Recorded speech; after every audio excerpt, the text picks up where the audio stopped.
I'm Scott Fishman. I'm John Dwoskin. And this is the 7-Minute Salesman. Welcome, everybody.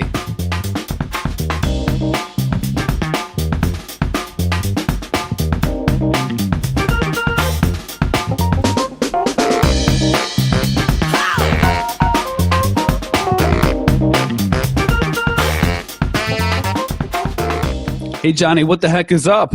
Fish, not much. What's going on with you? It's a rainy morning, and that's it. That's it. Not much is going on other than ready to podcast. Coming at you with a pre-Mother's Day edition for all you mothers out there. Yeah, happy Mother's Day, every mother. That sounded like I was about to say something else, but legit, happy Mother's Day to all the moms listening. We appreciate you. Thank you for all you do.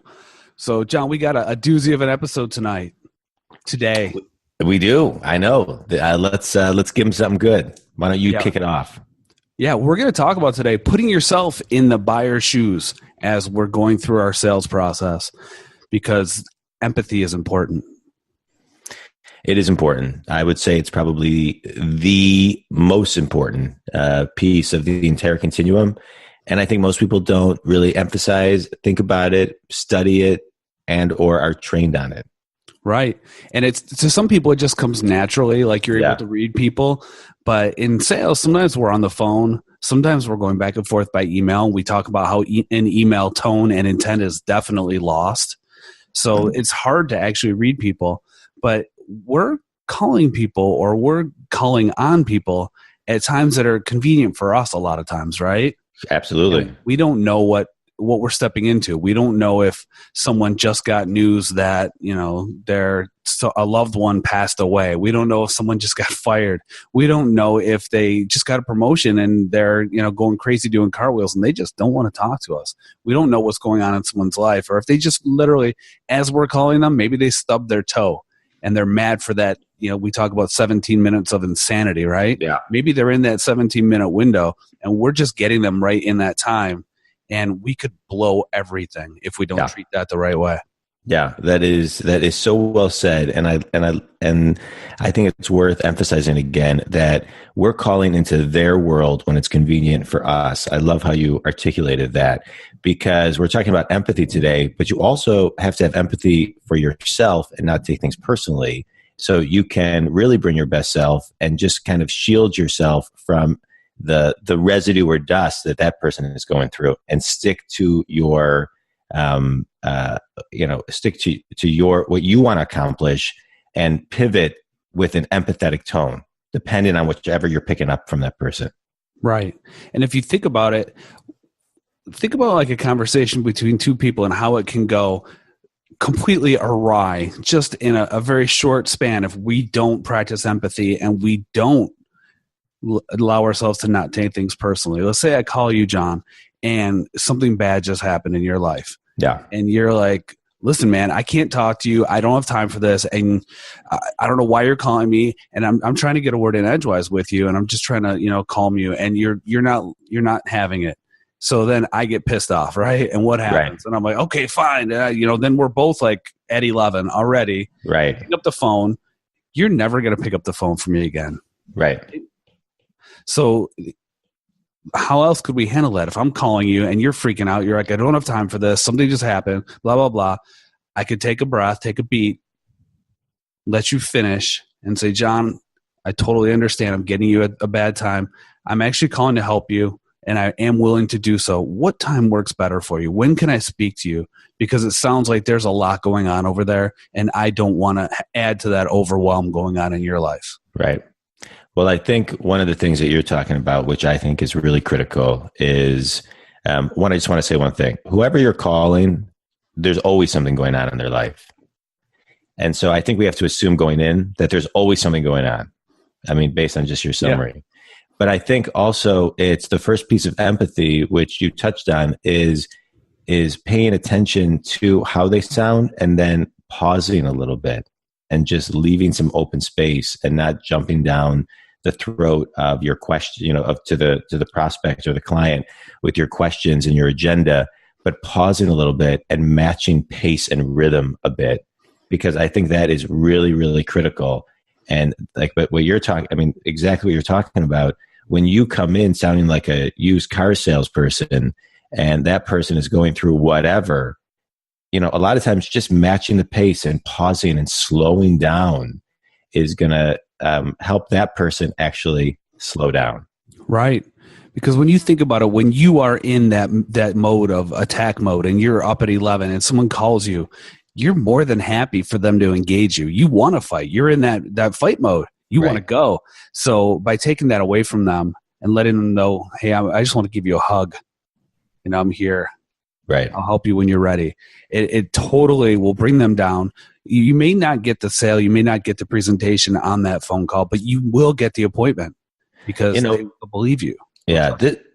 Sorry to interrupt you. I didn't mean to. You're fine. You know, this reminds me of a story. Years ago, many, many years ago, when I was a broker, I called this woman and she was absolutely frantic. And she was pretty much hanging up on me and this and the other and da-da-da-da-da.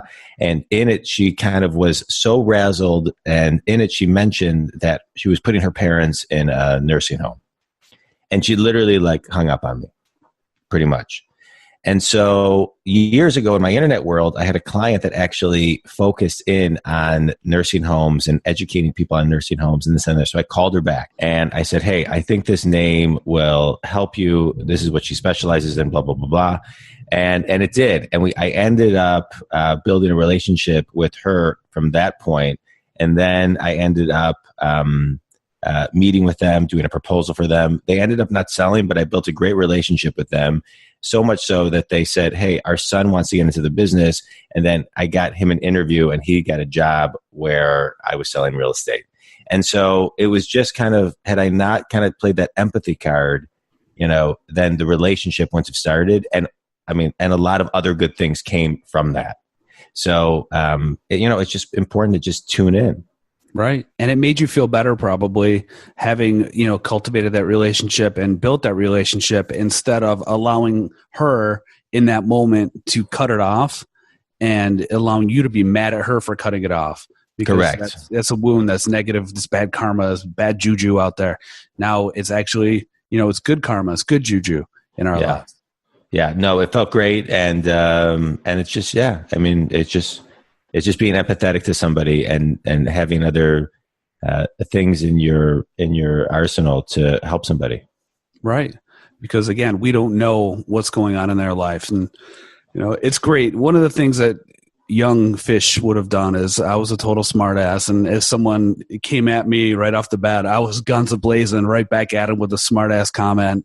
And it felt great. You know, I'd have, oh my God, you wouldn't believe what just happened. And then like 2 minutes later, I'm like, I'm an ass. Yeah. You know, that great feeling would die down. And so it's great to me, just as a person, just watching my own growth, like when I can treat someone with empathy and I can actually, you know, be calm and be in the moment and not freak out and bring them down. And then a lot of times I get phone calls back, literally like an hour later, like, I am so sorry. That's not the way I act. You know, I shouldn't have been that way to you. And I do have a problem and I need your help. Yeah. That blows me away. I love those phone calls, and those end up being clients for life. Yeah.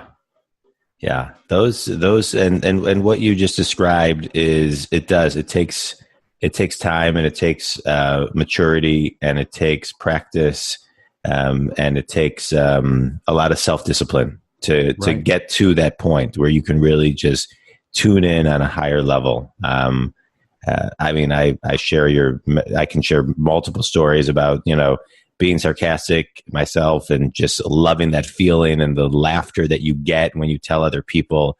But then when you take a pause and you realize that you were an asshole, it's the worst. Yes. Yeah. It's the worst. It really is. I had some old phone calls recorded from literally like 2002, 2003, stuff from coaching myself. And I'm like, yeah, I'm just deleting these. I don't want anyone to ever hear this stuff because I was just so snarky. Yeah, and snarky doesn't sell. And I think you and I have learned that just through growth and as we get older. But to all you younger people, you know, take a pause in yourself, and it's not about you. It's Right. not about you. It's about the person that you're talking to and connecting with them and listening to them and asking really, good quality, probing, thoughtful questions to get them out of whatever they're in and move them in a direction where you can be of service to them. Right. And I put together some questions that you can really ask yourself when you have a prospect that you're not connecting with and you might not be on the same wavelength, and to actually create that empathetic feel if you're not naturally there. And one of the questions is, what's their reason for talking to us? Like, why are they even, on the phone or meeting with us to begin with? What's their why? I love that. Yeah. How do we make them feel? Like, think about it. If you were sitting in their shoes and they were talking to you the way you're talking to them, is it a good feeling or is it a bad feeling? Are they trying to escape? Do they feel like they're being sold, or do they feel like they're being helped? Because we don't want to just come off like that used car salesman. People run away from sales.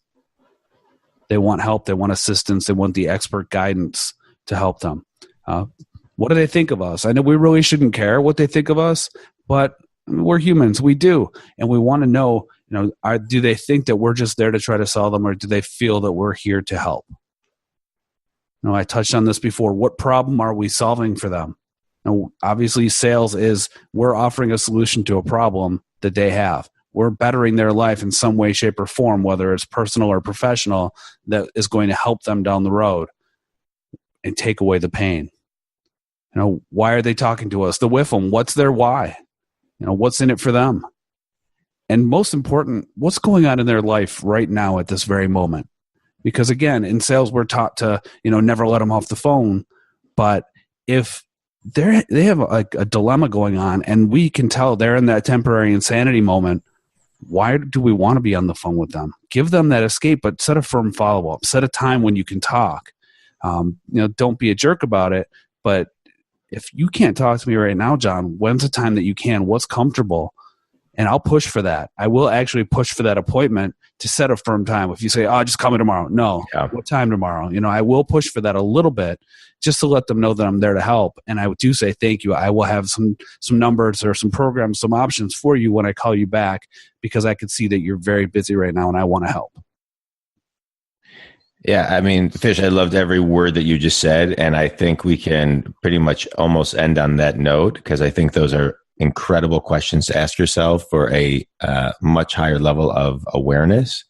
The only thing I would like to point out is that you have internal clients as well as external clients. And so to treat your colleagues and the people that you work with every day the same way and ask yourself the same questions about them as well is critically important. We've talked about this in past episodes. You have an internal and an external brand. And so, there's no better wholeness than when you can ask yourself those questions and treat your clients and treat your internal people / clients with the respect that they deserve and that you deserve. Yeah.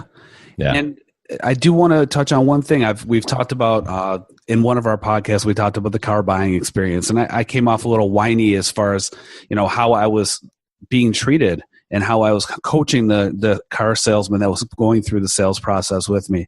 And it's kind of funny. I'm part of a forum for cars, and there was this guy, and I was actually not giving him sales coaching. I was giving him buyer's coaching. And he was like, I don't understand. No one wants to help me. I gave this guy my list of what I want. I said, if you order this, what's it going to cost? So that way I can then shop your offer. And I'm like, okay, do you think any one of those salespeople wants to help you today? Like, you're saying, I'm not going to buy this from you. Right. Go do this work for free, and I'm going to take it elsewhere and get someone else to beat it. Like, what's their incentive? What's the whiffle for the salesperson to even claim you? Because I've never sold cars, but the way I see it is that if you walk in the showroom floor and I start to help you, I have to finish, right? Right. I can't just start to help you, then walk away and let someone else do it because I didn't like something you said. I've got to, take that from cradle to grave. So no one's going to even want to touch this guy because they know that they're just wasting their time and spinning their wheels. And he's telling them up front, I'm not buying from you. So I had to coach him on how, maybe you need to change your approach a little bit So a salesperson actually wants to help you. So I was giving him empathy in the other direction, trying to teach him how to do this. And he actually thanked me at the end. He's like, you know what? I never looked at it that way. I actually changed my approach, and I'm buying a car this week. And he was super excited. He got the deal he wanted from a local dealer because he didn't come in with that approach. He actually came in and said, here's what I want to buy. I know that this should be the price range. I want to work with you. What can you do for me? I'll stick with you. And then he did. He just negotiated the price down because he kept saying, I want to work with you. I'm not leaving, but this is just too much. I know I could probably get it more 3 hours away, or get it for less 3 hours away. I'm sorry. So as buyers, we have to actually be empathetic as well. And it goes both ways. And I think it'll definitely help you when you think about yourself as a salesperson, when also you think about how you want to be treated and how you want to act as a buyer, because it'll teach you how your buyers feel. Yeah. But you know what I love about that story, Fish? I love that you, and I think 7 Minute Community, listen up, because you didn't have to give him that coaching. I mean, so you went above and beyond, and everybody could use a little empathy coaching. And when you see the window and you have the right intent and you come from the right place and you have the right heart, when you can give people feedback like that, not only do they maybe need it, but they want it, and they don't necessarily know, because most people won't take the time to actually do that for somebody else, because it takes time, it takes energy. So kudos to you, and what a great lesson for every listener to take the time and pay it forward and do it for somebody else. For sure. And I will share with you that I had to step out of my comfort zone to do it, because I didn't want to come off as an asshole. And I did. At first, there were some arrows being slung in my direction. I was that arrogant, pompous asshole who was telling someone what to do. But then after we hashed it out, and this wasn't a public forum, after we hashed it out, people were, they were like, this actually makes sense. Thank you. Like, more than one person was thanking me for bringing it to their attention. I'm like, you guys are just doing it wrong. That's plain and simple. Let me show you how to do it right, and you'll find success. And it actually worked out in the end. But yeah, I was an a-hole for a good maybe couple hours there, and then people got it. They figured out where I was coming from. All right, good. Well, kudos to you, Fish. Kudos to you.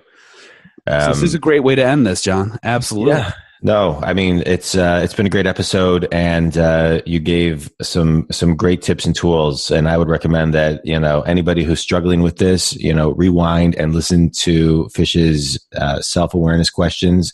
It will help you grow your business. Absolutely. Grow it big, very big. Thank you, everybody. Thanks, everybody.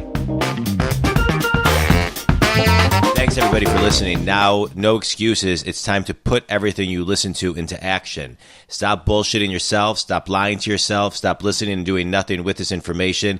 Take this information, implement it into your day, kick some ass, grow your business, grow your sales, make more money, have more fun, have a better life, period. The end. What he said.